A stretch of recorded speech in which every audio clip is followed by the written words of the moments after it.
ब्रजनाथ को भूल जाना यही हमारी दुर्गति का कारण हो गया।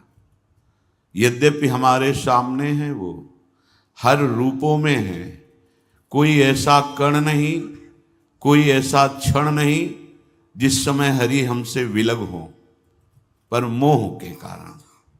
जैसे ही हरिवंश प्रपंच ये विषय रस मोह के, मोह माने अविद्या, अज्ञान, अज्ञान के कारण हमारी प्रियता भोगों में हो गई, शरीरों में हो गई, पद प्रतिष्ठा मान सम्मान में हो गई। बस यही हमारे बार बार जन्म मरण का हेतु बन गया। बहुत सरल उपाय संसार समुद्र से पार होने का कई बार चर्चा की गई है, पर बार बार श्रवण करने से हृदय में दृढ़ता हो जाती है। जो बात हम बार बार श्रवण करते हैं उसका मनन होता है, और मननशील दृढ़ता को, निष्ठा को प्राप्त हो जाता है। कल भी चर्चा हुई थी कि साधन का तात्पर्य है तैर कर जाना, और शरणागति का तात्पर्य है प्रभु के चरणारविंद के बल का आश्रय लेकर के आराम से निर्भय, निशोक, निश्चिंत होते हुए इस संसार समुद्र से पार हो जाना। श्रीपाद कह रहे हैं, नाम रूप लीला धाम ये चारों समान हैं। समान होते हुए भी धाम में नाम है, रूप है, लीला है, सब कुछ विराजमान है। इसलिए करें, एक बार जिसने, बहुत महिमा की बात है, नेमद्दूराद वृंदावन मनुष्यकृद यस्य ही शिरः स वैकुंठ कुंठीकृत कठिन माये निवसति। एक बार यदि आप वृंदावन आ गए लाडली की कृपा से, और एक बार इस रज में अपने माथा को विराजमान कर लिया, तुम्हारे माथे पे वृंदावन की रज विराजमान हो गई, अर्थात तुम वृंदावन को प्रणाम कर लिया। शिरः, यस्य ही शिरः, जिसका ये मस्तक एक बार इस रज में लौट गया, एक बार रज रानी मस्तक पर विराजमान हो गई, तो कह रहे विश्वास करो, वैकुंठ कुंठीकृत कठिन माये निवसति। ये ऐसी कठिन माया है कि बड़े बड़ों की बुद्धि को कुंठित करके अपने में आकर्षित कर लेती है, पर जिसके मस्तक पर वृंदावन की रजरानी विराजमान हो गई, जो एक बार वृंदावन में आया, वृंदावन की रज में एक बार लौट गया, तो कह रहे विश्वास करो, ये दुरंत कठिन माया अब उसका कुछ नहीं बिगाड़ सकती, वो वैकुंठ का अधिकारी हो जाता है। नेमत दूराद वृंदावन मनुष्यकृत यस्य ही शिरः सह वैकुंठ कुंठीकृत कठिन माये निवसति। माया का जो प्रभाव है वो कुंठित हो जाएगा, उसे दुर्गति नहीं प्रदान कर पाएगा। ये कोई अलंकारिक बात नहीं है, ये चारों समान हैं, नाम रूप लीला धाम। एक बार जिन नाम लिए हित सो होए अति दीन। यहां कह रहे सकृद यस्य ही शिरः, एक बार प्रणाम कर लिया वृंदावन को, वृंदावन की रज में लौट गया, एक बार रूप की झलक आ गई, एक बार लीला का रसास्वादन हो गया। सकृत प्रपन्नाय, एक बार भगवान की शरण में हो गया। इसे ऐसा न समझा जाए कि केवल महिमा गायन के लिए कहा जा रहा है, वस्तुतः ऐसी बात नहीं, ऐसा कभी न समझा जाए। जिनकी मुस्कान से त्रिभुवन विमोहिनी माया प्रकट हुई है, वही परमधाम रूप में है, वही नाम में है, वही रूप में है, उन्हीं की लीला है। कर तुम अकर तुम अन्यथा कर तुम सर्व समर्थ हैं। और अगर कहीं वृंदावन में आकर के प्रविश्यई तद येनोज्ज्वल मदन गोपाल बदना अंबुजम दृग्भ्याम पीतम तमिह खलु राधा कृपयति। यदि कहीं उसने कई दिन वृंदावन वास कर लिया और मदन मोहन मदन गोपाल श्री बांके बिहारी लाल राधा वल्लभ लाल श्री राधा रमण लाल ये हमारे प्राणाराध्य स्वयं वपु धारण किए हुए विराजमान हैं। ये किसी कारीगर के द्वारा निर्मित श्री विग्रह नहीं है, ये स्वयं प्रिया प्रीतम स्वयं एक बार आके प्रणाम कर लिया, रज में लौट गया तो वैकुंठ का अधिकारी हो गया।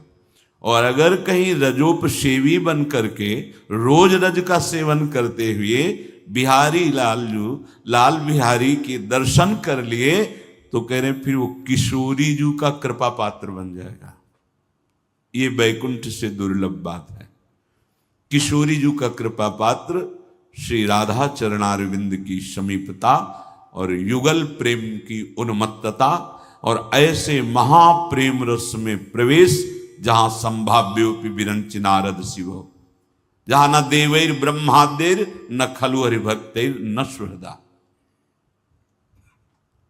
एक बार भगवान की शरण में तुम हृदय से हो जाओ, चिंता मत करो। ये बहुत सरल सहज सिद्ध और कभी चूक ना होने वाला मार्ग है शरणागति। ये होता ही उसके हृदय में है जिसके हृदय में निर्बलता अपने को अनुभव में आ जाती है। सबल देहाभिमानी शरणागत नहीं हो पाता है, उसके लिए भी अवसर, पर वो नहीं हो पाता। वो इतनी बुद्धि लगाता है, इतना बुद्धि में उसके तर्क वितर्क होता है, संशय आत्मा होता है कि वो विश्वास कर ही नहीं पाता है। भगवान की कृपा जिसको घेर लेती है उसके हृदय में इस मार्ग के प्रति प्रियता प्रकट होती है। वो प्रियता आकर्षित करके लाती है, जैसे अपने लोगों को लाया गया। फिर वो प्रियता परम प्रिय प्राणेश्वर के चरणों में कैसे शरण हुआ जाता है, कैसे उनको हम अपना माने, कैसे उनके हम प्रेम का रसास्वादन करें, ये जिज्ञासाएं जागृत होने लगती हैं। यहां कह रहे कि शरणागति एक बहुत सुंदर सिद्ध साधन भी है और साध्य भी है। चाहे जहां से चलो, आखिरी में जब आओगे तो आत्मसमर्पण, चाहे ज्ञान मार्ग में चलो या भक्ति मार्ग में। ज्ञान मार्ग में जब पूर्णतः गुरुदेव के चरणों में आत्मसमर्पण कर दिया जाता है और उनकी आज्ञा के अनुसार प्रतिपल चिंतन किया जाता है, तो जैसे भृंगी कीट बिना शरीर उसका छुड़वाए भृंगी बना लेता है, ऐसे ब्रह्म स्वरूप गुरुदेव उसी में अपना अनुभव ब्रह्मविद ब्रह्मयु भवति अपना अनुभव करा देते हैं। वो ब्रह्म स्वरूप होकर गुरु स्वरूप होकर जीवन मुक्त हो जाता है। और भक्ति में तो पूर्ण यही है प्रधान बात, आत्मसमर्पण। माया की परतंत्रता से मुक्त होने के लिए परतंत्रता आवश्यक है। सदगुरुदेव की, भगवान की, शास्त्र की, तीनों बातें एक ही हैं। शास्त्र भगवान की वाणी है, संत भगवान के मंदिर हैं, उनके हृदय मंदिर में भगवान ही बोलते हैं। माया की परतंत्रता के लिए जो हमें जन्म जन्मांतर से दुष्कृति में फंसाती आ रही है, इसके लिए हमें परतंत्रता की आवश्यकता है। गुरुदेव की परतंत्रता, शास्त्र की और भगवान की। अगर इन तीनों में से किसी एक की भी हो जाए तो तीनों की हो जाएगी। शास्त्र की अधीनता या गुरुदेव की अधीनता या भगवान की अधीनता, कोई तीनों में एक आ जाए तो तीनों आ जाएंगे। पर बिना इनके अधीन हुए माया की अधीनता से आप छूट नहीं सकते हैं। क्योंकि छूटिपे के जतन विशेष बांधे जाएगो। विशेष शब्द क्यों लगा दिया? छूटने का प्रयास कर रहा है, फिर बांधा क्यों जा रहा है? क्योंकि इसका बंधन अहम है, वो और पुष्ट हो रहा है। अधीनता दैन्यता का जन्म देती है, स्वतंत्रता अभिमान को पुष्ट करती है। वो समझता है कि मैं स्वतंत्र हूं, पर वो इंद्रियों की अधीनता, विषय की अधीनता, मन की अधीनता, माया के आकर्षण की, इसको वो नहीं समझ पाता है।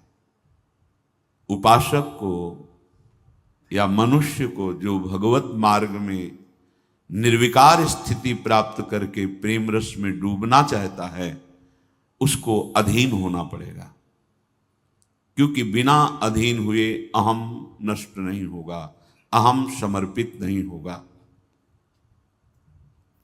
शास्त्र की अधीनता हमारी वश नहीं है कि हम समझ पावें। शास्त्र जो कह रहा है तो हमारी जितनी बुद्धि में पवित्रता है उतना ही समझ पाएंगे। हमको उतना ही लगेगा कि हम पूर्ण ज्ञानी हो गए, क्योंकि हमारे पास उतनी ही पवित्रता है बुद्धि में। लेकिन जो वास्तविक ब्रह्मबोध संपन्न महापुरुष हैं, वो शास्त्र का अर्थ जानते हैं। इसलिए शास्त्र की सच्ची अधीनता किसी शास्त्र ज्ञानी, भगवत तत्व को, बोध को प्राप्त हुए महापुरुष, अर्थात शब्द ब्रह्म का ज्ञान और पर ब्रह्म की अनुभूति से युक्त महापुरुष की अधीनता, इसी से भगवत अधीनता जागृत हो जाती है। ये शरणागति का अर्थ है अधीन साधन। अब जो ही कहें करें हम सोई, आयस लिए चले निज दासी, मन क्रम वचन त्रिशुद्ध सकल मत, हम श्री हित हरिवंश उपासी। ये अधीनता का स्वरूप। अब जो शब्द निकला बस वही हमारा जीवन है, उसमें हमें कोई भी क्यों में नहीं लगाना। एक बार जीवन शास्त्र अधीनता, गुरु अधीनता, भगवत अधीनता में बिताओ। बहुत जीवन तो मन के अधीन, इंद्रियों के अधीन, अहंकार के अधीन, विषयों के अधीन, जगत के संबंधों के अधीन बिता के देख लिए हो। अब जितनी आयु बची है गुरु के अधीन, शास्त्र के अधीन, भगवत अधीन होकर तो देखो। जो शरणागत है तो सीधा उसका अर्थ है अधीन होए, अधीन संग ही संग डोले, आराध्य देव के अधीन। ये एक आराध्य देव की अधीनता गुरुदेव के वचनों से प्राप्त होती है। वो अपने सुलझे हुए विचार के द्वारा आपकी उलझी हुई वृत्ति को सुलझा देते हैं, यदि आप विश्वास करें तो। जो जन्म जन्म साधना पे सुलझना कठिन होता है, वो एक क्षण में सुलझा देंगे, आपका विश्वास हो जाए। इसलिए अधीनता, गुरु वचनों पे अधीनता। इसीलिए दुर्गमों कहा गया है महापुरुषों का संग। अगर आप उनकी बात मान लें तो अमोघस्य भी कहा गया है। बात मानना बहुत कठिन हो रहा है। हमारी बुद्धि इतनी मलिन है कि वो बात पर विश्वास नहीं कर पा रही, और ये बात से ही बात बन जाएगी, बात से ही बात बिगड़ जाती है। आप अपने मन बुद्धि की अभी तक बात मानते रहे हो, मन बुद्धि के अधीन रहते हो, तो देख लो इसकी दशा क्या पैदा कर दी कि मुझ अविनाशी को मरने का भय लगने लगा, मुझ सुख राशि को एक एक सुख बिंदुओं के लिए तड़पना पड़ रहा है, मुझ निर्भय को भयभीत होना पड़ रहा है, मुझ पूर्ण काम को कामना के पीछे भागना पड़ रहा है। देख लो। अतः भगवान का एक व्रत है जो निर्बल होकर के हमारी शरण में आ जाता है। वो कोई भी हो, कैसा भी हो, मैं उसे अपने प्राणों से भी अधिक प्यार करता हूं। रखियों ताई प्राण की नाई। ये वो बोल रहे हैं जिनके वचन त्रिकाल में कभी मुस्कुराहट कर मजाक में भी मिथ्या नहीं निकले। सत्य प्रतिज्ञ, सत्य वक्ता, सत्य सच्चिदानंद प्रभु श्री हरि कह रहे हैं, रखियो ताई प्राण की नाई, करो सद्य ते साधु समाना। भगवान के वचन है। जिस प्रकार रास्ते में यात्रा करने वाले यात्री को कुछ खान पान की जरूरत होती ही है, अगर वो खाएगा पिएगा नहीं तो बड़ी यात्रा है, कैसे चलेगा। ऐसे ही इस शरणागति मार्ग में सदाचार की बहुत आवश्यकता है पथिक को। ये सदाचार यात्रा है आपकी। आप प्रभु के शरणागत हैं और आपने दुराचार, दुश्चरित्र, दुर्विचार, इनका बलपूर्वक जैसे वो चाहते हैं वैसे आप आचरण करते चले जा रहे हैं, तो आप कहां पथिक हैं भगवत मार्ग के। कहते नहीं हमें तो सामर्थ्य नहीं, हमने तो कह दिया ना इसीलिए तो शरणागत हुए। तो जब बोलने की सामर्थ्य नहीं होती तो हम अच्छा नहीं बोल पाते तो बुरा भी नहीं बोल पाते ना। अगर बोलने की सामर्थ्य है तो हम अच्छा बोलें, बुरा क्यों बोले। नहीं हम ये नहीं कर सकते तो फिर वो भी मत करो जो तुम्हारी दुर्गति कराने वाला है। उसको तो बहुत अच्छे से सांगोपांग करने के लिए उत्साहित हो, और जब भगवत मार्ग की बात आती है तो मैं बलहीन हूं, ये चतुराई नहीं चलती मेरे प्रभु के मार्ग में। मोहि कपट छल छिद्र न भावा।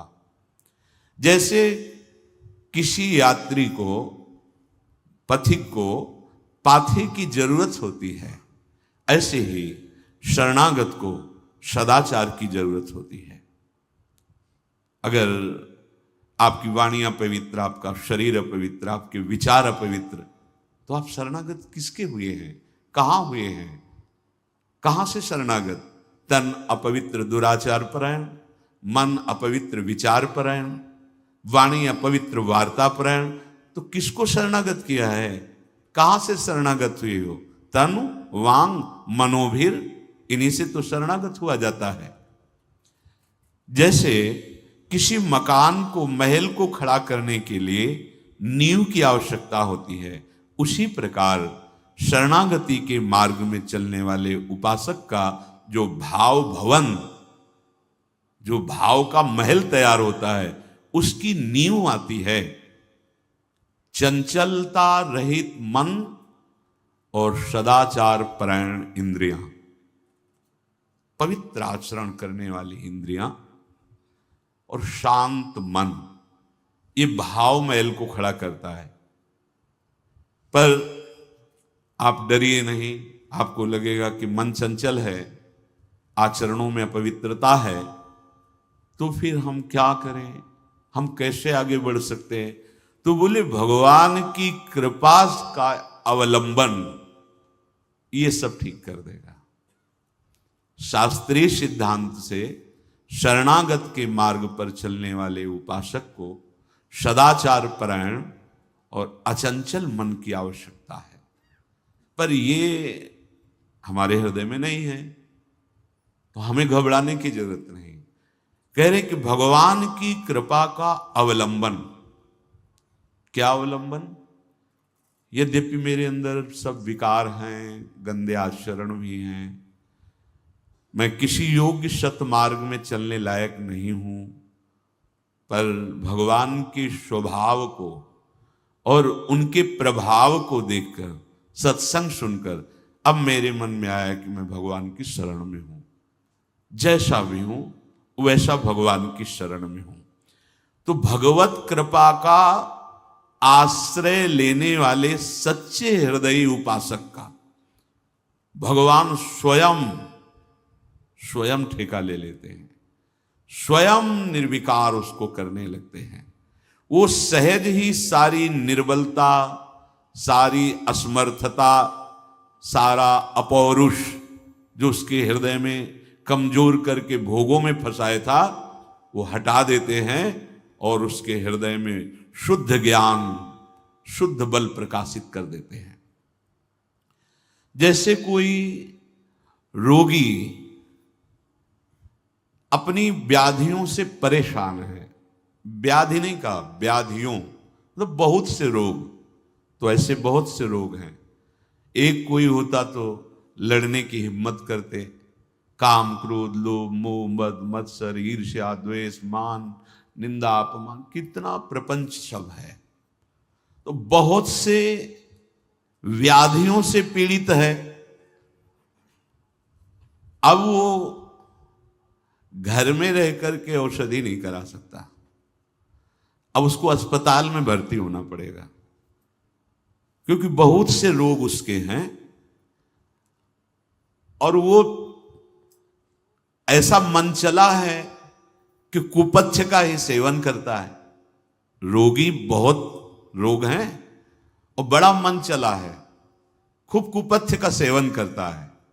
अब सोचे कि हम दवा लेकर के घर में रोग अपना ठीक कर लेंगे, बोले नहीं, अब इसको भर्ती होना पड़ेगा। जब अस्पताल में कोई भर्ती होता है तो फिर डॉक्टर नर्स आदि की इनकी नजर रहती है, वहां वही आपके शरीर में औषधि ग्लूकोज या पदार्थ दिए जाएंगे जो आपके रोगों का नाश करेंगे। रोग बढ़ाने वाला कुपथ्य आप तक पहुंचने ही नहीं दिया जाएगा। अगर आपका कोई प्रियजन भोजन ले जाता है तो विशेष मरीज के लिए पूछ, आप क्या है इसमें क्या भोजन, नहीं नहीं ये नहीं दे सकते, आप आपको देना है तो आप ये जूस लाइए, आप ये लाइए, आप ये नहीं दे सकते। बस ठीक ऐसे ही हम बहुत रोगों से ग्रसित हैं, विकारों से, और मन चले भी हैं, जिससे विकार बढ़े ऐसे हमारे द्वारा आचरण होते हैं। तो घर में रहने का मतलब है अहंकार युक्त साधना से अब दूर नहीं हो सकते रोग। भर्ती अस्पताल में होने का मतलब है सर्वतो भावेन भगवद आज्ञा में अब रहना पड़ेगा, गुरु आज्ञा में, शास्त्र आज्ञा में आपको रहना पड़ेगा। इसके लिए जब आप तैयार हो जाएंगे, जैसे तैयारी होती है ना कि अब तो हम अस्पताल जा रहे हैं, अब भगवान जाने क्या होगा कैसा होगा, पर जब तक डॉक्टर नहीं कहेगा तब तक हम लौटने वाले नहीं, अब उसी की आज्ञा से आएंगे। अब जितने दिन जैसा, ऐसे अपने अहम को गुरुदेव शास्त्र भगवदवाणी जहां आपकी सामर्थ्य हो समर्पित होने की, ये अस्पताल है। और नहीं तो बहुत बड़ा अस्पताल श्री धाम वृंदावन है, पक्का विश्वास कर लीजिए। एक से एक ऐसे यहां व्यक्त और अव्यक्त वैद्य हैं, अपने आप आपको ठीक कर लेंगे। जब उपासक बहुत ध्यान से सुनना, अंदर से ये बात सोच लेता है कि मैंने अपने आप को देख लिया, अब मैं विकार रहित नहीं हो पाऊंगा, मेरी सामर्थ्य नहीं, मैं अपने मन को विकार बढ़ावा करने वाले जो विचार हैं, संकल्प हैं, उनको नहीं रोक पाऊंगा, मतलब बीमारी हद से ज्यादा बढ़ गई है। तो अब इसके लिए सदगुरुदेव की शरणागति आवश्यक है। भगवान से प्रार्थना करें, जैसे जानकारी की जाती, भाई हमको अमुक अमुक रोग है, आपकी जानकारी में है कोई ऐसा डॉक्टर, ऐसा अस्पताल, तो फिर लोग बताने लगते हैं। ऐसे ही हम अपनी बात भगवान से करें, भगवान मैं बहुत बड़ा मरीज हो चुका हूं, काम क्रोध लोभ मोह मद मत्सर ईर्ष्या द्वेष आदि का, नाथ आप बताओ कौन सा हमारे योग्य डॉक्टर, हमारे योग्य। पथ्य का तो सेवन कर ही नहीं सकते, कुपथ्य और बढ़ा रहे हैं, तो ऐसी जगह हो जहां हम भर्ती हो जाएं और स्वस्थ हो जाएं। तो भगवान सदगुरुदेव मिला देते हैं, या स्वयं भगवान ही सदगुरुदेव बनकर हाथ पकड़ लेते हैं। बंदो गुरुपद कंज कृपा सिंधु नर रूप हरि महामोह तम पुंज जासु बचन रविकर निकर। बस ये ध्यान देना है कि भागना नहीं है, इसमें थोड़ी स्वतंत्रता रखी जाती है मरीज की। नहीं हमको नहीं दवा नहीं लेनी, कुछ नहीं, मुझे छोड़ दो, मैं जा रहा हूं, तो जाइए आप, फिर आप जाइए। और अगर आपने पहले से कह दिया है कि मैं जाना भी चाहूं तो आप मुझे जाने मत देना, मेरे रोग का नाश पक्का ही करके आप छोड़ना। ये अगर हम कहें भी तो हम तो कह सकते हैं या हम भाग सकते हैं, पर मुझे जाने मत देना। ऐसे ही भगवान से प्रार्थना की जाती है कि प्रभु हम आपको भूल सकते हैं, हम आपको छोड़ने की चेष्टा कर सकते हैं, पर आप मुझे कभी मत छोड़ना, क्योंकि यदि आपने छोड़ दिया तो फिर वैसे ही ये मानसिक रोग हमें परेशान कर रहे हैं, फिर तो हमें नष्ट ही कर देंगे। तो यदि अस्पताल का आपने पूर्ण रूप से आश्रय ले लिया तो कंपाउंडर, नर्स, डॉक्टर ये बहुत जोर के हैं, क्या भगवान की कृपा शक्ति काम करने लगती है। ये अक्षरशः सत्य है। बहुत प्रयास किए, बचपन से बहुत प्रयास किए, जब प्रयास में देखा कि हम नहीं हटा पा रहे, हम जल रहे हैं, ये अगर बने रहे तो हमें गिरा देंगे, तो फिर हार करके जैसे गंगा जी में खड़े होकर के एकांत में विनय करते, प्रभु आप अब देख लो। एक रास्ता बचता है, भगवान को पुकारना, भगवान का आश्रय लेकर उनके बल से ये बात विश्वास बैठा लेना कि जरूर जरूर प्रभु हमें ठीक कर देंगे। वो ठीक कर देते हैं। अपने बल से हार गया और भगवत कृपा बल से पता ही नहीं चला कि वो कब शांत हो गया, कब वो विकार अंतर्ध्यान हो गया। भगवत कृपा। चिकित्सक तुम्हारे कक्ष में पहुंचने ही नहीं देगा कुपथ्य, ये सच्ची बात। एक बहुत बड़े महापुरुष ने अपने अनुभव की बात बताई थी। वो यौवन अवस्था के थे, बहुत अच्छे महापुरुष। तो मन है, मन ने गलत संग करा दिया और गलत संग से गलत संकल्प बना, गलत संकल्प से अब वो गलत क्रिया की तरफ जा रहे थे। वो खुद बताए थे,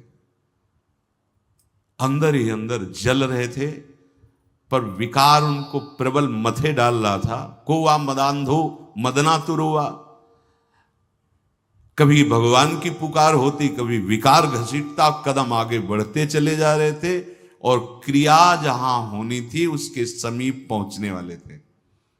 इतने में दो साधक आ गए और प्रणाम किया और कहा, महाराज आज इधर कैसे?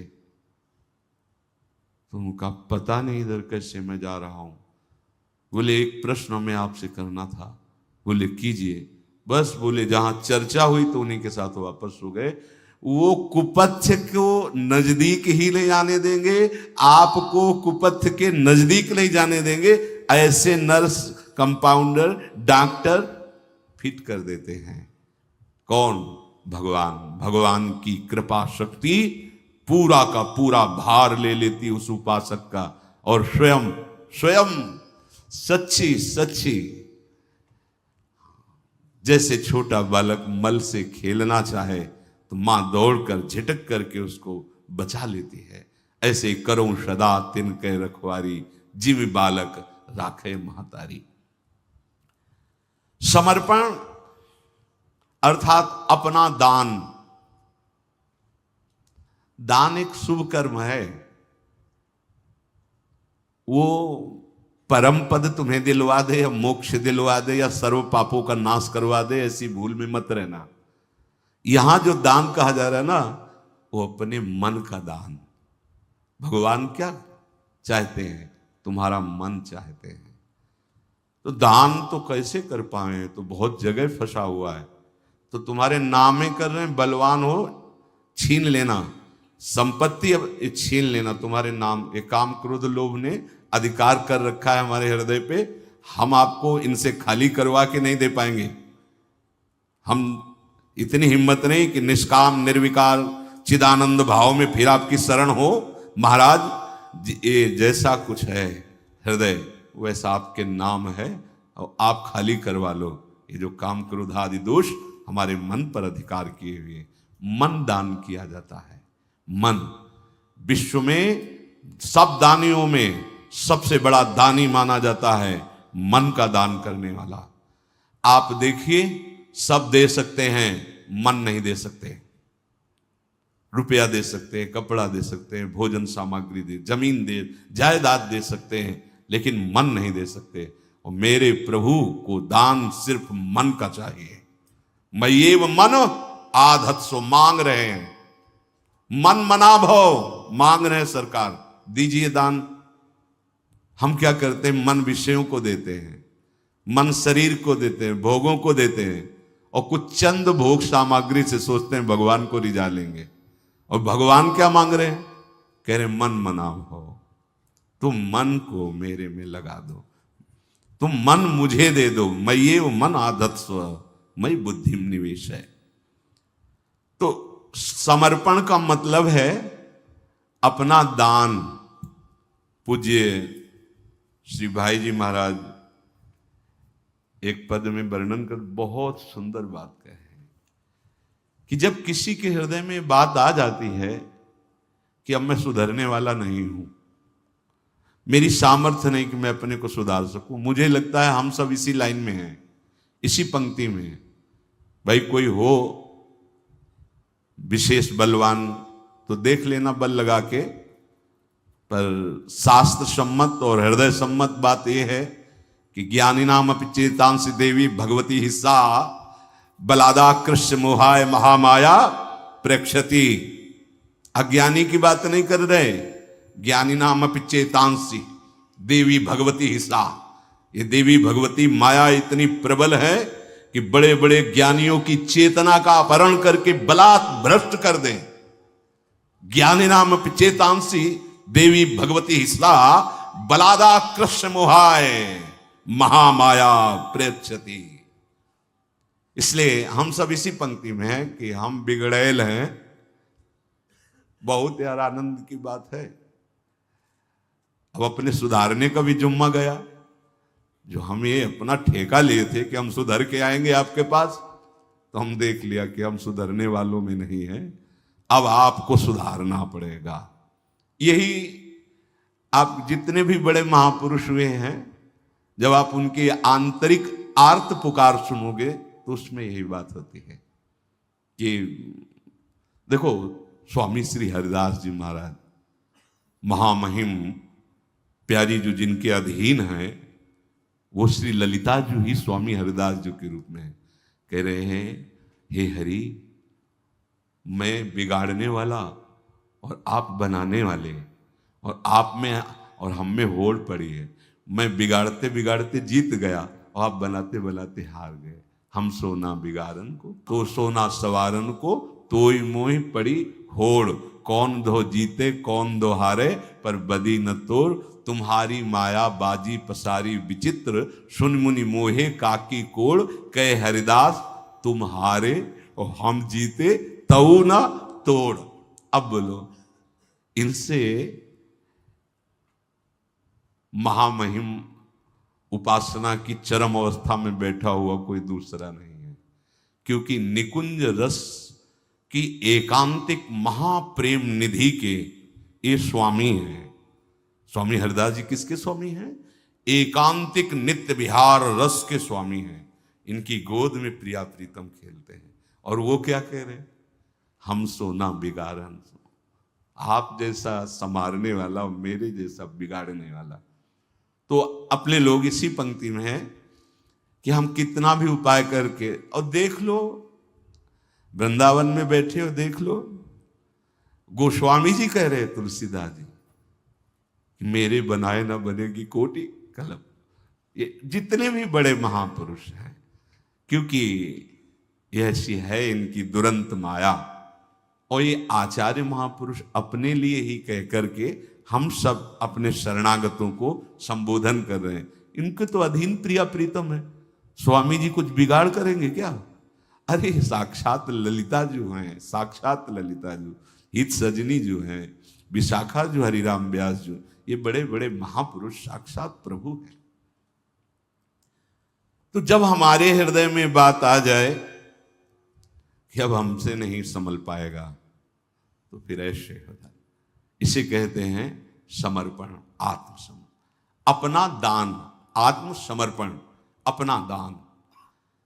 दान की वस्तु पे अगर देने वाला अपना अधिकार जनाता है तो मिथ्यादानी कहा जाता है। मिथ्या, देहाभिमानी, मिथ्यादानी, केवल दान का नाटक कर रहा है, उसने दान नहीं किया।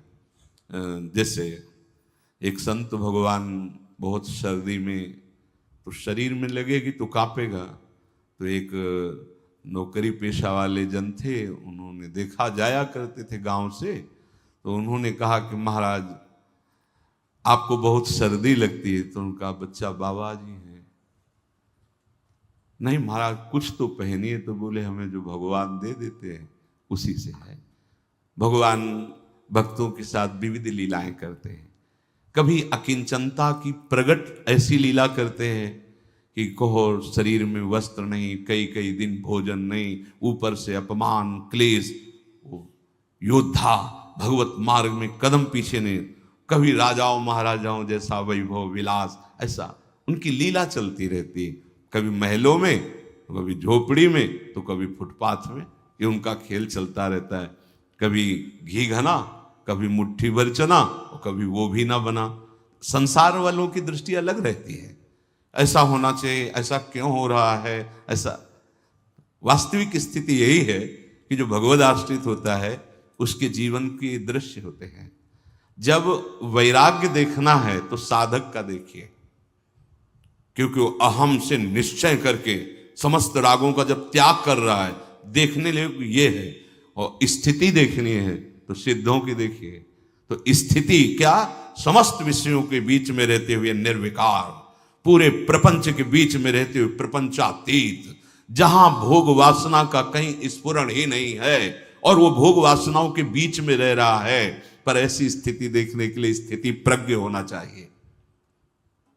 तो उन महात्मा को उन्होंने बहुत महंगा स्वेटर दिया कि ओ, तो उन्होंने कहा बहुत अच्छा है बच्चा, कोमल कोमल ऐसा।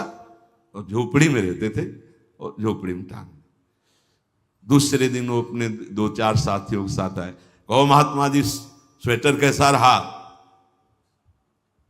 पहना नहीं था अभी तक। तो उनका बच्चा बहुत बढ़िया है। नहीं आपको सर्दी कम लगी जब आपने पहना? नहीं बहुत बढ़िया रहा। अभी तो नहीं पहना, बहुत बढ़िया रहा। फिर दूसरे दिन अगले दिन आए 2-4 लोगों के हाथ, कैसा स्वेटर रहा? बाहर निकाल के ले दिया, ऐसा रहा स्वेटर। दान दे करके बार बार तुम उसके विषय में जानकारी, मतलब अहम का पोषण कर रहे हो। दे दिया तो अब दे दिया, वो पहने या वो किसी और को दे दे या जो व्यवहार करें, ऐसे ही ये जीवन आत्मसमर्पण कर दिया प्रभु को। इस सच्चाई से अगर आप चलोगे ना, बहुत शांति मिल जाएगी। त्यागात शांति अनंतरम, अपना त्याग प्रभु के चरणों। ये तो सर्वाणि कर्माणि मयि सन्न्यस्य मत्पराहा। भाई हम किसी को जब वस्तु देते हैं तो हमारे अंदर एक अहम जागृत होता है कि कम से कम ये 2 शब्द तो हमारे लिए बोल दे। भाई अमुक ने जो ऐसा, बस इतने में वो अहंकार जो है ना, वो इतने में आनंदित हो जाएगा। लेकिन हम दें और कोई जाने ना, कोई बिल्कुल ना जाने, और कभी हम ये जनावे ना किए दिया है, इसे कहते दान। ये अहम शून्य, ये भगवत प्राप्ति कराने वाला होता है। कोई नहीं जाना। वस्तुतः सब देना ऐसा पसंद करते हैं कि आज तो पोस्टर लगवा दिया जाए कि आज साधु सेवा, और आज का जो भी वो नंबर भी अपना, नाम भी अपना, और हो सकता है गांव घर जिला सब पूरा उसी में दे दें। ऐसा ये अहम का पोषण है, इसे दान नहीं कहते। तन आपका, मन आपका, क्रियाएं आपकी। तो आप शरणागत किसके हुए थे? किससे हुए थे? किसके हुए थे? किससे हुए थे? ये बात समझो। अच्छा, सामने वाला अगर अविश्वसनीय हो तो थोड़ा ये, क्योंकि बहुत बड़ा दान है ना आत्मसमर्पण। लेकिन हरि सच्ची पूछो तो दान क्या है? उन्हीं का सब कुछ है, उन्हीं की वस्तु हमने अपनी मान ली, इसी बात का दंड मिल रहा है। और उन्हीं की वस्तु उन्हीं को दे दे तो प्रसाद स्वरूप से। एक अनुभव की बात बताएं, ये संसार दुखालय भगवत विमुख के लिए है, भगवत सन्मुख के लिए दसों दिशाएं सुखमय हो जाती हैं। जैसे अज्ञानी के लिए नानात्व है, लेकिन ज्ञानी के लिए केवल ब्रह्म है, ऐसे ही अज्ञानी भगवत विमुख के लिए दुखालय है और भगवत भजन करने वाले के लिए, भगवत सन्मुख के लिए दसों दिशाएं सुख समुद्र में हैं। दुख का लेस न बाहर और न भीतर, आनंद ही आनंद रहता है। तो जो ये हृदय में बात समझकर कि अभी तक हम अहंकार का बोझा बहुत ढोते रहे, अब नहीं, बस अब मैं समझ गया कि ये मन बुद्धि मेरे संभाले नहीं संभलेंगे, अब हे करुणा निधान प्रभु मैं आपकी शरण में हूं। इसे कहते हैं आत्मसमर्पण। आत्मसमर्पण में दैन्यता होती है। तो दैन्य मूर्ति जो प्रभु की कृपा, अहेतुक पर कर दृढ़ विश्वास, सहज शरण्य चरण दर्शन का, मन में भर उमंग उल्लास। जिसने डाल दिया अपने को आचरणों में बिना प्रयास, सहज सत्य बेसर्त लुट पड़ा, बनकर पदरज कण का दास। तो शरणागत वत्सल प्रभु ने पूछा न जरा भी पिछला हाल, धर्म जाति दुष्कर्म आदि का किया न सहज कृपावश ख्याल। विमल बनाकर उठा वरद कर रख मस्तक पर कर दिया निहाल, मुनिवांछित दे दिया नित्य दुर्लभ सेवा अधिकार तत्काल। जो दैन्य होकर यहां और कोई साधन की बात नहीं करे। देखो समझना, शरणागति इतना प्रबल साधन और सिद्ध साध्य वस्तु है शरणागति। जो दैन्य होकर के सुनेरी मैंने निर्बल के बलराम, सारी समस्या ये अहंकार की है, यही नहीं होने दे रहा। शरणागति का नाटक तो कर सकते हैं हम, शरणागत नहीं हो पा रहे, नहीं हो पा रहे। नहीं, जब एक बार हम प्रभु की शरण में हो गए, एक बार शरण का फल है भगवत प्राप्ति, तो तुम विचलित क्यों हो रहे हो? तुमने अपने आप को प्रभु को दे दिया ना। अच्छा चलो, तुम्हारी पता नहीं बात सच्ची हो कि ना हो, कि तुमने दिया कि नहीं दिया, पर गुरुदेव साक्षी, उन्होंने शरणागत करवाया है। धाम साक्षी है, धाम के गोद में बैठकर गुरुदेव के सन्मुख झूठ से ही सही हमने तो हाथ उठा दिया, पर आप सत्य हो, आप अब संभालो। माना हमारा भी अंदर हृदय आपका पूर्ण आश्रय नहीं लिए, लेकिन अब आप संभालो। प्रभु की अहेतु की कृपा पर दृढ़ विश्वास करके जिसने अपने आप को प्रभु के चरणों की शरण में डाल दिया अपने को। पूज्य स्वामी श्री राम सुखदास जी महाराज पर कहते थे, गले पड़ जाओ इनके जी, गले गले पड़ जाओ। आप तो आप कोई नहीं, जाओ पीछे क्यों पड़े हो, फिर भी पीछे ही लगा है, तो फिर उसको मुड़ना पड़ता है, उसकी बात सुननी पड़ती है। बोले गले पड़ जाओ हरि के, प्रभु के गले पड़ जाओ। अब हमारा दूसरा कोई सहारा नहीं, कोई बल नहीं, कोई रास्ता नहीं। सहज सत्य और बेशर्त शरणागति कैसी होनी चाहिए? सहज, कोई बनावटीपन नहीं है, और सत्य। ये तब सत्य माना जाएगा जब एक भरोसो, एक बल, एक आस विश्वास। मुझे अब आज से केवल श्यामा श्याम का भरोसा, श्यामा श्याम का बल, श्यामा श्याम की आस, श्यामा श्याम का ही विश्वास। ये सत्य और बेशर्त। मेरा मन ठीक होना चाहिए, मेरे अंदर ये आना चाहिए, मेरे अंदर वो आना चाहिए, कोई शर्त नहीं महाराज। आपको मनावे नरक भेजना, आपको मनावे स्वर्ग भेजना, आपको मनावे परम पद भेजना, आप दे दिया अपने आप को। ये आपकी तरफ से बेशर्त लुटा दिया ना, अपने आप को न्यौछावर कर दिया प्रभु के चरण रज पर। तो बोले शरणागत प्रभु ने फिर ये नहीं देखा कि आज से अभी पीछे तक इसने कितने पाप किए, क्या दुराचार किया, कितना बड़ा अपराधी है, ये प्रभु ने देखे। ये किसी साधन से नष्ट नहीं हो सकता।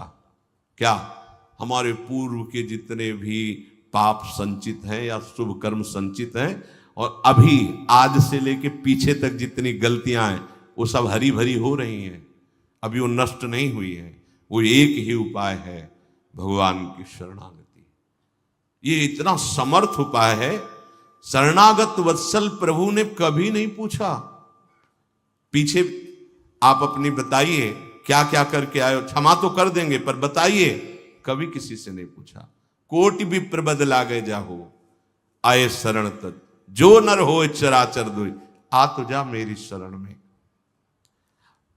जो प्रभु की शरण में आ जाता है, प्रभु ये नहीं देखते तुम किस जाति के हो, किस धर्म के हो, सत्कर्मी हो या दुष्कर्मी हो, कभी नहीं। कृपा सिंधु प्रभु ने कभी प्रश्न नहीं किया, अपने शरणागतों पर कभी ऐसा प्रश्न नहीं किया। और जिस दिन से स्वीकार किया उस दिन से पक्षपाती बन गए, अपने शरणागत के पक्षपाती बन गए। जो प्रभु के चरणों में अपने को न्यौछावर कर दिया, तो प्रभु पहला कार्य करते हैं, बाह पकड़ करके उसे अपने हृदय से लगाते हैं और फिर कर कमल रखकर उसका मस्तक सहलाते हैं। भगवान शंकर इस दशा में मगन हो रहे हैं देखकर, जब वो प्रभु कर पंकज कप के सीसा सुमिर सुदशा मगन गोर, जो भगवान श्री राम हनुमान जी महाराज को ऐसे दुलार कर रहे हैं। शंकर भगवान अपार प्रेम में डूब रहे हैं, क्योंकि शंकर भगवान ही हनुमान जी के रूप में जब आराध्य देव दुलार करते हैं, तो आप कहोगे कि लिखी बातें हैं, आराध्य देव कभी ऐसा, ये यथामाम प्रपद्यन्ते तास्तथे भजाम। अगर आप ऐसा मानोगे तो ऐसा ही आपको रहेगा, और नहीं तो आप सच्ची मानिए। कितने ऐसे संत महापुरुष जिनके साथ प्रभु आज भी खेलते हैं, पर आप माया के खेल को पसंद करते हैं, इसलिए उनके खेल को नहीं देख पा रहे हैं। जिन्होंने माया के खेल को नापसंद कर दिया और प्रभु के चरणों में अपने को न्यौछावर कर दिया, तो प्रभु उनके साथ खेलते हैं। जैसे यहाँ इतने लोग बैठे हैं, अब प्रभु किसी के सामने प्रकट हो जाएं तो सिर्फ उसी को दिखाई देंगे, उससे बात करेंगे तो सिर्फ उसी को सुनाई देगा, दूसरे को नहीं सुनाए, क्योंकि भगवान की वाणी चिदानंद और भगवान का स्वरूप चिदानंद। ये जो बड़े बड़े संत महापुरुष जी नहीं सकते इनके बिना, ये साथ खेलते हैं। हम जब तक संसार के साथ राजी हैं, भोगों के साथ राजी हैं, तो मेरा प्रभु संसार और भोग बनकर हमारे साथ छुपा छुपी का खेल खेल रहा है। जिस दिन इस रूप से, इस भोग से हमारा मन हटकर इनके लिए लालायित हो जाएगा, तो यही वो बने थे, वो पर्दा हट जाएगा और सामने वो खेलते नजर आते। इनका स्पर्श, इनकी बातें, इनके साथ खेलना भक्तों को जो सौभाग्य मिलता है। इसलिए कह रहे हैं विभेमी कैवल्यता, मुझे डर लगता है इस मोक्ष पदवी से, मुझे नहीं चाहिए, मुझे प्रियालाल के साथ खेलना है। ये सोचो, ऐसे दोस्त हो, ऐसे मित्र हो, लालजू लाडलीजू, और कुछ चाहिए? और प्रताप तो क्या कहना, अखिल कोटि ब्रह्मांडों के ईश्वर हैं, और वो हमारी प्यारी जू के प्रेम के अधीन है, और वो प्यारी जो हमारी सखी है, वो हमारे प्यारे जो हमारे प्राण प्रिय। अब और क्या? पर ये केवल बातों से नहीं होगा, अपने आप को न्यौछावर करना होगा। और आपका है क्या जो न्यौछावर करोगे? है तो उन्हीं का। बस आप ये समझ लो, सुधानिधि में एक श्लोक कि जैसे धरोहर को वैसी की वैसी वापस कर देते, ऐसे धरोहर की भांति ये हमारा शरीर, हमारा मन, हमारा प्राण, ये प्रिया प्रीतम के धरोहर है, उनके चरणों में समर्पित। अब मेरा क्यों में कहाँ बनता है? उनकी थी, उनको समर्पित कर दी, और इसका ईमानदारी का फल मिलेगा, प्रेम। ईमानदारी का फल मिलेगा लीला में प्रवेश प्रिया प्रीतम की। तो प्रभु ने उठाकर हृदय से लगा लिया और मुनि जन जिनका ध्यान करने की चेष्टा करते हैं वो प्रभु नित्य अपने समीप अपनी सेवा में रख लिया। प्रभु का स्वभाव, यदि आप प्रभु के हाथ बिक गए तो प्रभु आपके हाथ बिक गए। ये बात समझ लो कि हमने अपने आप को प्रभु को दे दिया तो इतने बड़े दाता वो हैं कि वो अपने आप को आपको दे देंगे। आप उनके यंत्र बन गए तो आपके हाथ के खिलौना बन गए। ये यथा माम प्रपद्यन्ते तास्तथे भजाम्य। पहले में शरणागत की बात कही कि ऐसे शरणागत हो जाओ, अपने आप को न्यौछावर कर दो उनके चरणों में। दूसरे में वो अपने आप को कैसे न्यौछावर करते हैं? मैं नित भगतन हाथ बिकाऊं, आठों याम हृदय में राखूं, पलक नहीं बिसराऊं, मैं नित भक्तन हाथ बिकाऊं। प्रभु बोले बिक जाता हूं, जिसने अपने आप को मुझे दे दिया। जैसे जैसे रूप लालित हाथ बिकानी, मैं तो बिक चुका प्रभु की, अब मेरा कोई अधिकार नहीं। तो प्रभु कह रहे मैं उसके लिए बिक गया। जैसे वो आठों याम अपने हृदय में मेरा चिंतन करता है, ऐसे मैं आठों याम उसको अपने हृदय में रखता हूं, पलक नहीं बिसराऊं। अगर वो अनन्य चिंतन करता है तो प्रभु उसका अनन्य चिंतन करते हैं। वो प्रभु के हाथ बिक गया है तो प्रभु अपने आप को उसके हाथ में दे दिया है।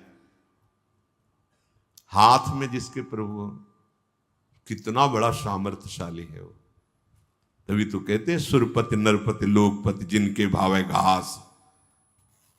सुरपति नरपति लोकपति, बड़े बड़े लोकपाल देवराज इंद्र, बड़ा बड़ा सम्राट का वैभव सब घास नजर आता है। क्यों? क्योंकि उनके हाथ में हरि है।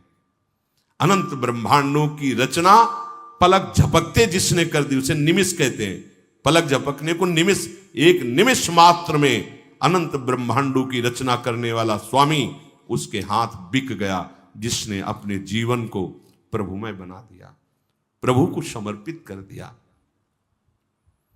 प्रभु कह रहे हैं कि कई महाजनों का मानना होगा कि मैं वैकुंठ में हर समय विराजमान रहता हूं, तो कहते कल न परत वैकुंठ बसत मोही, जोगिन मन न समाऊं, जहां मम भगत प्रेम जुत गावहीं, तहां बसत सुख पाऊं। मुझे वैकुंठ में कल नहीं है। बड़े बड़े योग साधना से मेरे ध्यान परायण रहते हैं, मैं प्रेम रूप लीला उनके भी हृदय में नहीं करता हूं। समत्व प्रदान करके समाधि में स्थित है, पर वो लीला में प्रवेश थोड़ी पाए हुए हैं। पर मेरा जो भगत है, भगत प्रभु के सिवा जिसका कोई आस भरोसा नहीं, हर महापुरुष का जब हृदय उनकी कृपा से चिंतन में, तब कुछ नहीं, केवल प्रभु। मीरा जी का हृदय देखो, नरसिंह जी का हृदय देखो, प्रहलाद जी का हृदय देखो, महाप्रभु का हृदय देखो, चाहे जो भी महापुरुष हो देखो। कहे शपथ करो तृण छिए, कसम खा के कह रहा हूं, केवल प्रभु हृदय में। गोपी जनों का हृदय देखो तो आप कहोगे सब बड़े हैं, तो किसके लिए आए हैं? हमारे लिए ही तो आए ना। ये बड़ी स्थितियां किसके लिए प्रकाशित कर रहे हैं? हमारे लिए तो कर रहे हैं। हमको वो नाम दे रहे हैं, वो मंत्र दे रहे हैं, वो मार्ग बता रहे हैं, जिससे वो स्थिति प्राप्त होती है।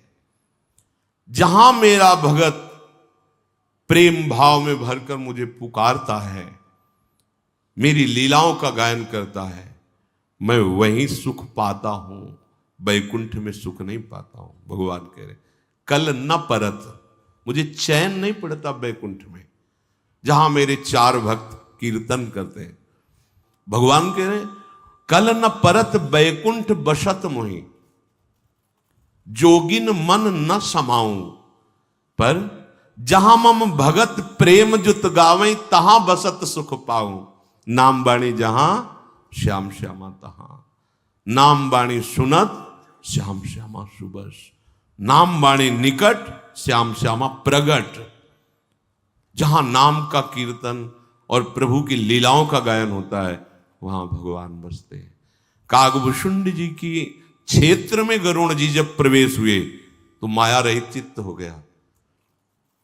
बड़े आश्चर्य की बात है कि भगवान के नित्य दास नित्य सेवक गरुण जी महाराज माया से ऐसे व्यथित हैं कि कहीं शांति नहीं मिल रही, पर जो ही कागभूषुंड जी के क्षेत्र में प्रवेश किया, क्योंकि वो हर समय भगवत गुणगान, भगवत नाम कीर्तन, भगवत ध्यान, भगवत जप परायण, तो बड़े बड़े महापुरुष बैठकर चर्चा सुनते, प्रवेश करते ही सब। जब गरुण जी से कहा कि स्वामी आगमन का हेतु, तो उन्होंने कहा वो तो आते ही पूर्ण हो गया था, जे ही प्रवेश किया था सारे संशय मिट गए, अब कोई प्रश्न नहीं रहा, बस अब तो आपके श्रीमुख से हरि की चर्चा सुनना चाहता हूं।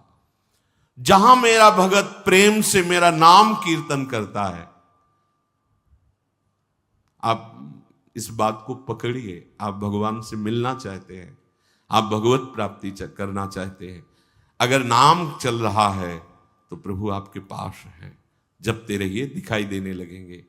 आप गुण कीर्तन कर रहे हैं, चतुराशी जी गायन कर रहे हैं, 42 लीला गायन कर रहे हैं, प्रिया प्रीतम बैठे मुस्कुरा रहे हैं, सुन रहे हैं, आप गाते रहिए, आपके नेत्रों का मायामल नष्ट होगा और आपको दिखाई देगा कि युगल सरकार है। वो कहीं और सिंहासन नहीं रखते हैं, वो पुत्री में ही सिंहासन विराजमान हो जाता है। वो किधर भी देखे, जिधर भी देखे वही दिखाई देते हैं, उनके सिवा कोई। नयनन बसे पिय मूर्ति नयनन बसे, अब मानो पुत्री ही वही बन गए तो अब क्या करें, जिधर देखे वही है, दूसरा कुछ है नहीं। गोपीजन कहती है पता नहीं मेरी पुत्री बदल गई है या पूरा दृश्य बदल गया है, जिधर देखती हूँ श्याम सुंदर ही श्याम सुंदर दिखाई देते हैं।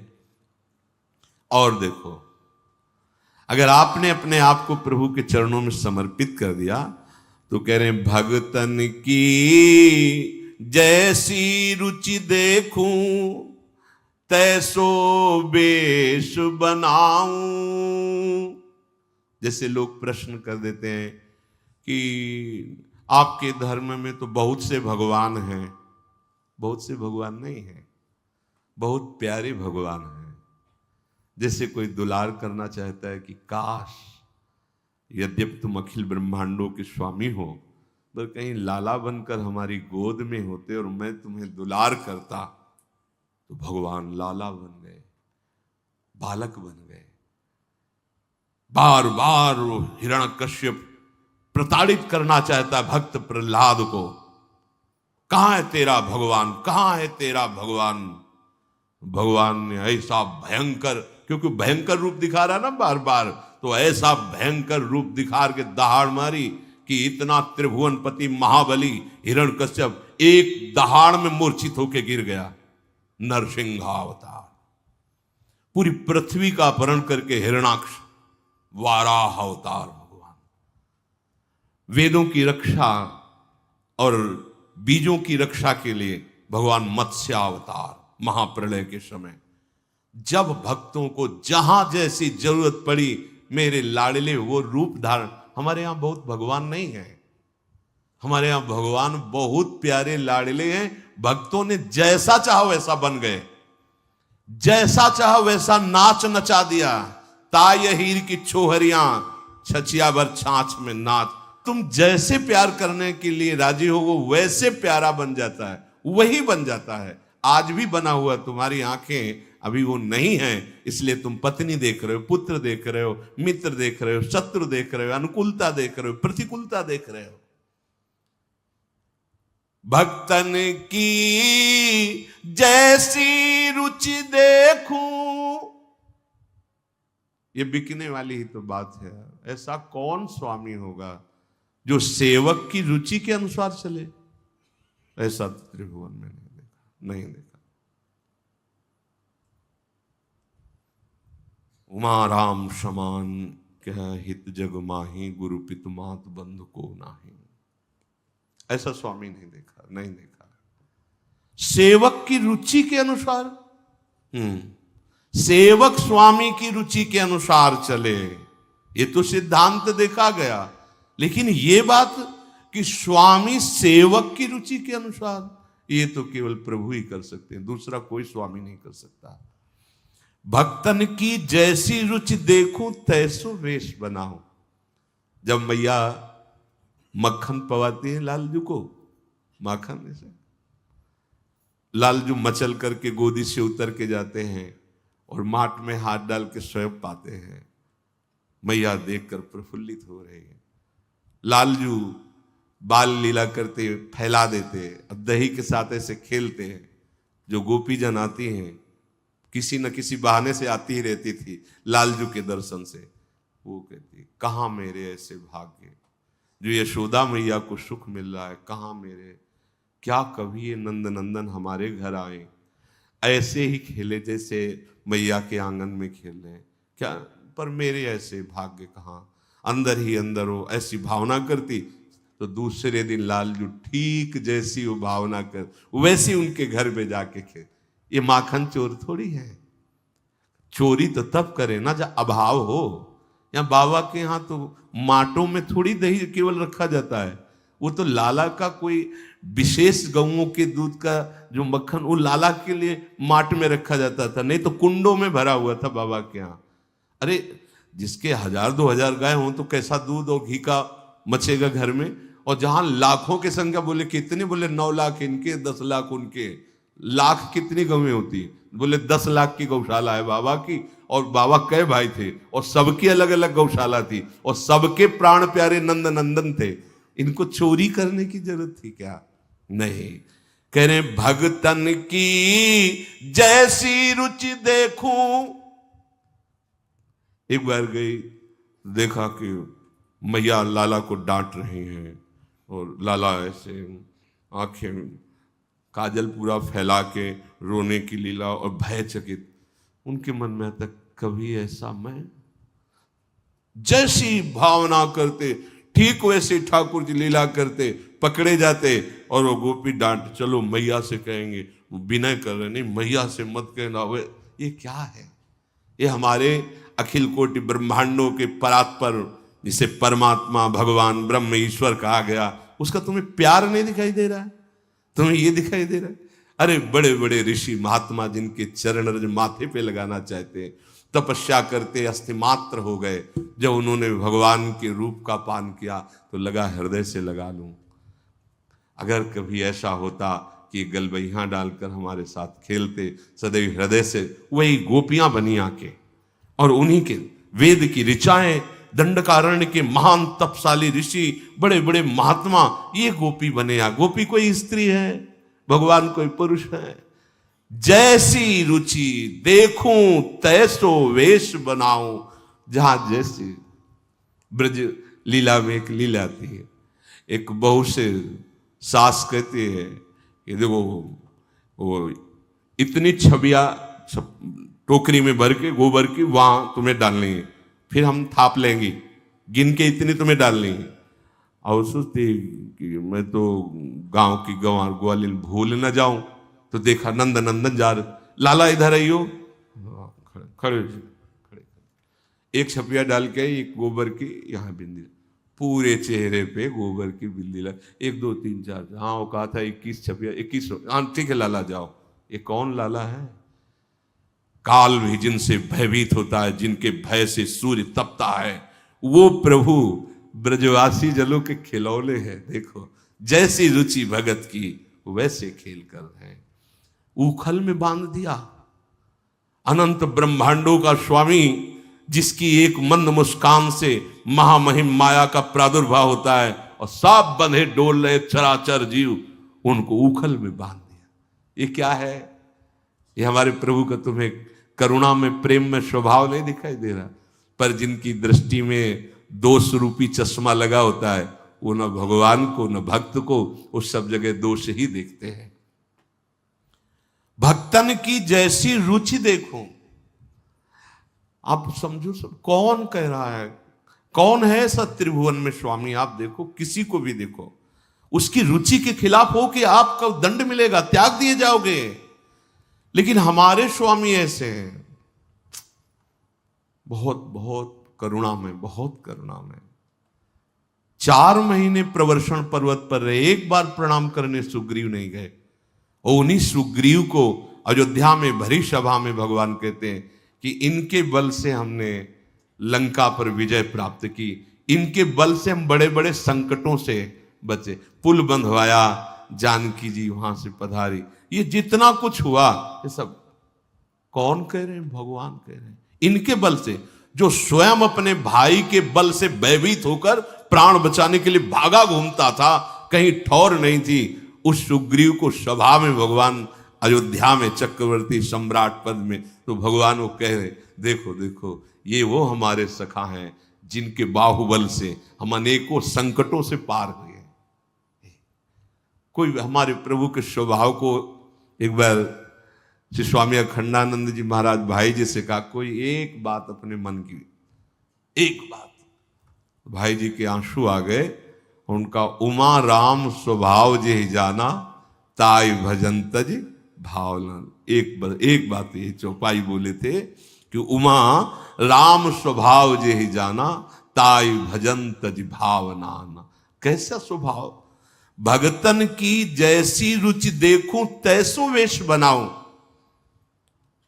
आप प्रभु को मां माने तो जगदम्बा के रूप में दुर्गा, काली, जय जो रूप, त्रिपुर सुंदरी, ये श्री कृष्ण ही बने हैं, श्री कृष्ण ही। परमहंस जी ने दर्शन किया, रामकृष्ण परमहंस, जो काली वही कृष्ण।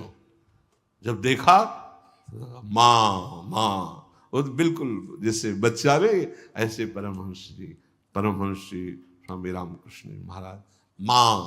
तो देखा, देखते देखते काली श्री कृष्ण हो गई। देखा श्री कृष्ण काली रूप में, ये देखो मां बन गए ना। जो भाव मेरे भक्तों ने प्रभु के लिए किया, प्राण प्यारे भक्तों ने प्रभु के लिए किया, प्रभु वैसे ही रूप बन गए। तो बहिर्मुख लोग नहीं जानते ना, तो इनके तो अरे मेरा स्वामी कितना कृपालु है। कभी बोले भगवान क्या? जरूरत पड़ी तो लगाम पकड़कर सारथी की जगह बैठ गए, और रथी बने बैठे हैं भगत जी, और भगवान बैठे लगाम पकड़े, बलिहारी इनकी।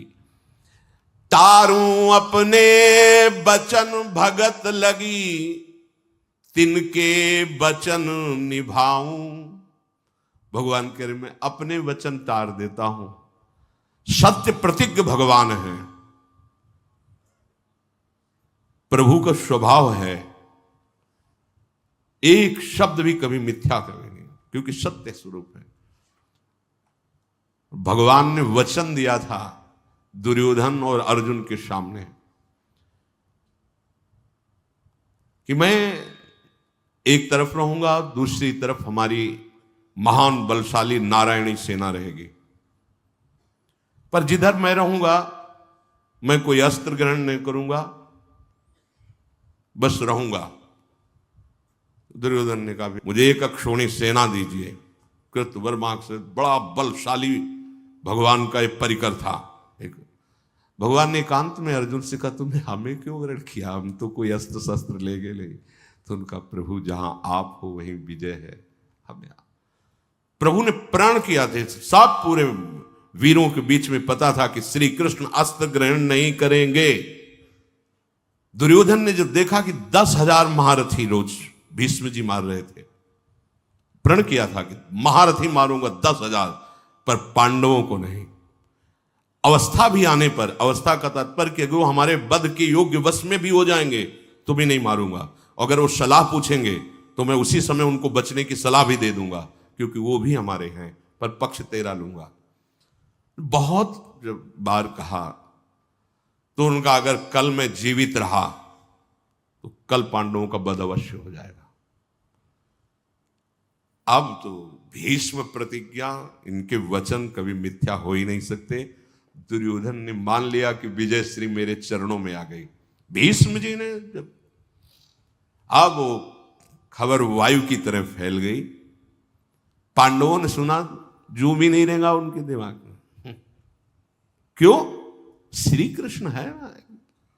जब द्रौपदी जी ने सुना तो उनको बड़ी व्याकुलता हुई कि प्रभु हमारे और मुझे वैधव्य सहना पड़ेगा। इतना तो कष्ट सहना पड़ा, चलो सह गए, अब हमें वैधव्य सहना पड़ेगा। सीधे गए तो देखा कि प्रभु ऐसे टहल रहे। पहले पांडवों से पूछा कि तुम लोग सो रहे हो, तुम्हें पता है भीष्म जी ने क्या कहा? बोले हाँ पता है। तो तुम्हें नींद क्यों आ रही? बोले आप जो टहल रहे हो ना इसलिए मुझे नींद आ रही। आपको चिंता है, मुझे क्या चिंता है?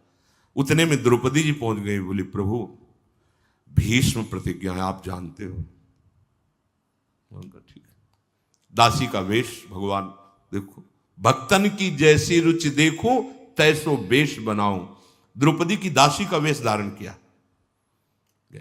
अब वो दुर्योधन वहां से निकला था आनंद मगन होकर कि भीष्म प्रतिज्ञा हो गई, तो जितने भी पहरेदार थे सबको ये था कि शायद ये दुर्योधन की पत्नी जा रही हो प्रणाम करने के लिए, इसलिए किसी ने नहीं पूछा। भगवान पीछे दासी बनकर चल रहे और आगे द्रौपदी जी।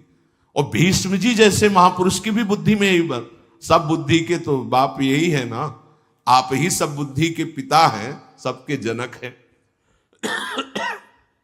जाके प्रणाम किया पितामह को। स्वाभाविक उनके अर्ध निमीलित नेत्र रहते थे भगवान के ध्यान में। महाभागवत है, सौभाग्यवती भव।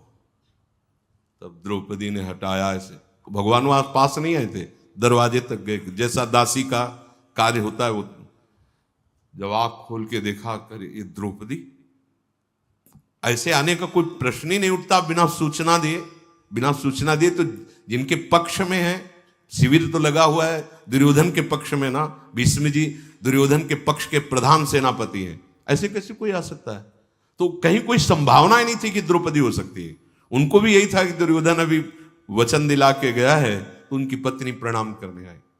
द्रौपदी जी ने कहा अभी अभी वायु की तरह खबर फैल गई कि आप कल 5 पांडवों का वध करेंगे, तो आपकी भीष्म की वाणी वो सत्य होगी या अभी संध्या का समय है, आप बोल रहे हैं सौभाग्यवती भव, ये सत्य होगी? उनका वो कहां है जो तुम्हें लाए? क्योंकि ऐसा हमें फंसाने वाला तो सिर्फ एक ही है, जगत गुरु, दूसरा कोई हो ही नहीं सकता। वो कहां है? उतरे अपने आसन से, माला को विराजमान किया जो संध्या के समय, और बढ़ करके देखा तो सिकुड़े से दासी बने हुए खड़े थे। तो अंदर से तो बहुत की ऐसी परिस्थिति में फंसा दिया, और ऐसे वस्त्र पकड़ा द्रौपदी की, दासी की वेशभूषा में जो चुनरी ऐसे किया तो द्रौपदी की पादुकाएं गिरी, क्योंकि पादुका उतार कर भीष्म जी को प्रणाम करने। तो भगवान ने जो दासी का जो वेश रखते हैं वो वैसे ही आचरण करते हैं। दासी के जैसे पादुका स्वामिनी की लेकर ऐसे ऐसे जब गिरी तो भीष्म जी के आंसू आ गए, और द्रौपदी से कहा बेटी, ये अखिल कोटि ब्रह्मांडों के स्वामी जब तेरे लिए इतना कर सकते हैं तो तेरे सुहाग को कौन छू सकता है? काल की भी ताकत नहीं। बड़ी देर भाव में मगन रहे भगवान की ये बात देख, फिर एकदम आवेश आया और कहा गंगा का पुत्र नहीं कहूंगा, अगर आपने मेरा प्रण तोड़ा तो आपको मैं कल अस्त्र गहा के रहूंगा। भगवान ने कहा ये झूठा तो मैं बन जाऊंगा, अपने भक्त के लिए मैं अपना प्रण छोड़ दूं, ये तो बहुत सरल बात है मेरे लिए। कौन प्रभु कह रहे हैं? सत्य वचन जो कभी मिथ्या नहीं।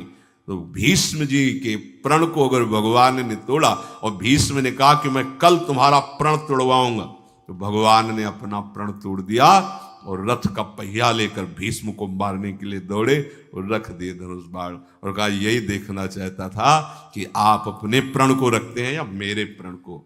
तो टारूं अपने बचन भगत लगे, तिनके बचन निभाऊं, मैं नित भगतन हाथ बिकाऊं। ऊंच नीच सब काज भगत के निज कर सफल बनाऊं, पग धोऊं रथ हाकूं, मांजू बासन छानी छवाऊं। भक्तों के चरित्रों, मांगू नहीं दाम कछ तिनते, नहीं कछु तिनहि सताऊं, प्रेम सहित जल पत्र पुष्प फल जो दे दे सो खाऊं, जो दे दे। निज सर्वस्व भक्तन को सौंपूं। अगर आपने अपना सर्वस्व प्रभु को समर्पित कर दिया तो आपके पास कितना है? मरण धर्मा शरीर, विषयी मन, क्या देने लायक है प्रभु के? ये सब, ये तो साधकों को जब उत्तम साधना बढ़ती है तो ब्रह्मादिक के भोग विष के समान लगने लगते हैं, तो मर्त लोग है, ये विषयी पुरुष क्या जाने आपने क्या दे दिया प्रभु को। लेकिन प्रभु क्या कह रहे हैं? निज सर्वस्व भक्तन को सौंपूं, अपनों स्वत्व भुलाऊं। जैसे माधवदास बाबा की सोच भरी है पवित्र लंगोटी समुद्र में धो धो के फैला रहे। अपनों स्वत्व भुलाऊं, भगत कहे सोई करूं निरंतर, और बेचे तो बिक जाऊं। अगर भगत हमें बाजार में खड़ा करके बेच दे तो मैं बिकने के लिए भी तैयार। ये हमारे प्रभु का स्वभाव है। यदि हम इसी जन्म में भगवत प्राप्ति, भगवत प्रेम प्राप्त करना चाहते हैं तो ऐसे परम कृपालु श्री प्रियालाल की शरण में होकर के ये सब चिंताएं, सब शोक मिट जाएंगे। बस आप नाम की डोर पकड़े रहिए और हृदय में भरोसा रखिए प्रिया प्रीतम का। हर विघ्न, हर दोष आप देखेंगे धीरे धीरे वो क्षीण होते चले जा रहे हैं।